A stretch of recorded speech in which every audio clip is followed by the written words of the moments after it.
it's that time of year. Many of us resolve to exercise more and eat better. But is your food personality helping or hindering your efforts? Here to tell us more is registered dietitian Sue Ma. Sue, thanks for being here. Thank you so much. Happy New Year. All right, good to see you. Okay, so Sue, I bet so many people are thinking about making better choices for themselves this year. So what tips do you have?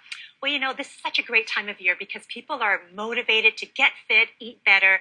But, we often tend to focus too much on what to eat and what not to eat. Mm-hmm. And really, just as important is to think about how we're eating and our relationship with food. All right, there's a lot of personality here at that table. But you said there's also a specific food personality. You've got a little quiz to help us figure out what our food personality is. Right, so I've got 4 questions, and we'll start with question number 1. Right. And we all have paddles, so we all have paddles, so you're going to show me your answer. Okay, question number 1. I eat when I am A, bored, B, stressed or upset, C, hungry, or D, all of the above.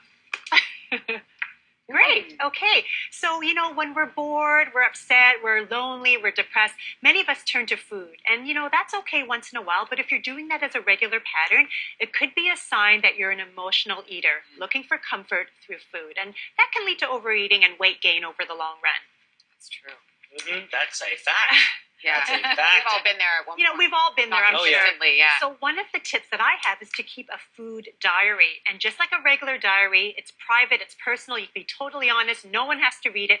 And what you want to do is write down the foods that you've eaten, the things that you've drank, what time, how much, and more importantly, how you were feeling before you actually ate the food. Oh, interesting. So you look for patterns. Am I always bored? Am I always upset? And if so, look for healthy distractions. Get out of the house. Move away from the kitchen. Call your mom. Clean your closet. Give yourself a manicure because you can't eat when your fingernails are wet, right? I've made a rule.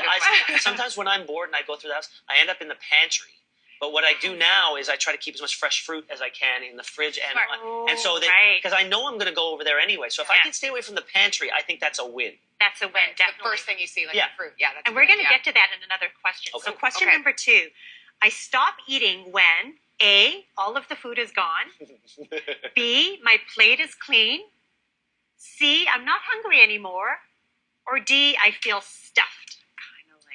Like a little bit. Depends on what I'm eating. If it's something I like, it's D. Yeah. No, I overeat for sure. Yeah. And I think many of us tend to do so. We're all guilty of eating, overdoing it at times, especially when it's a special occasion or when the food smells and looks really good. But this is all about being a mindless muncher or not being a mindless muncher. We want to be mindful of the food we eat. And if you think about feeding your kids when they were babies, they would turn their head away or they would push the food away when they were full. So those are their internal cues of fullness, which we as adults tend to override. But one of the reasons I think we do is historical. I think when our generation growing up, our parents oftentimes said to us, there are starving kids on the other side of the world. You're going to eat everything I put in front of you. Exactly. And that was ingrained in us from day one. Don't waste any gratitude. Yeah, and not being wasteful. Right. So I think we need to change that mindset a bit. And my tip is to eat until you're 80% full. And then what? Well, you're not stuffed, and then what? Then you've got room in your stomach, so you can still take a few extra bites. Yeah. But you know what? You're comfortably full. You're satisfied. You're not hungry. You don't have to loosen your belt, and you don't have to lie down. And even my kids have adopted this. They'll say to me, "Mom, I'm 79.999% full." So they get the idea that you don't have to stuff yourself, and you won't overeat. Sometimes I eat so fast that I don't get full until I'm doing something completely different. I've left the table. With rice and stuff too, like it starts to expand afterwards. And then so take your time to eat because it does take some time for the brain to register. Okay, question 3. You're going to love this one. On my kitchen, all of the above. On my kitchen counter, I'm most likely to have A, packaged snacks like cookies, chips, B, cereal, C, candy or soft drinks, or D, a bowl of fresh fruit on your kitchen counter.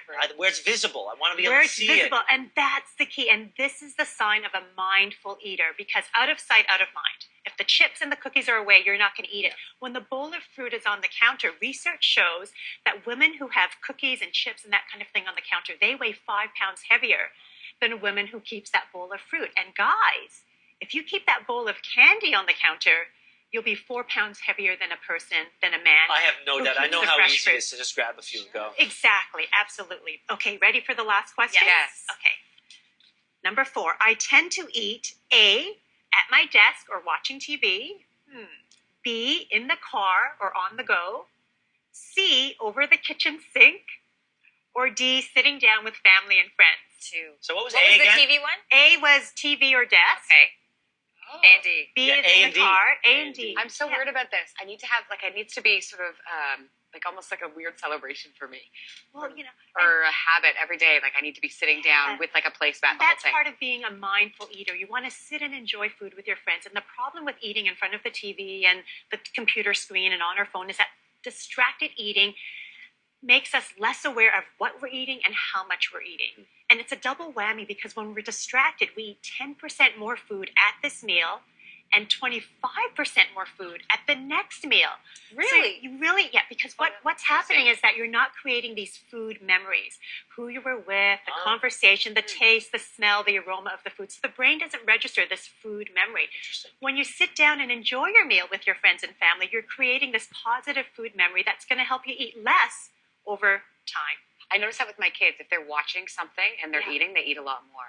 Or you're Which is why some parents turn on a TV Yeah, when to their get kids them are to eating. I kind of want them to eat. Yeah. Thank you so much for being here. This is food for thought. food for Oh. thought.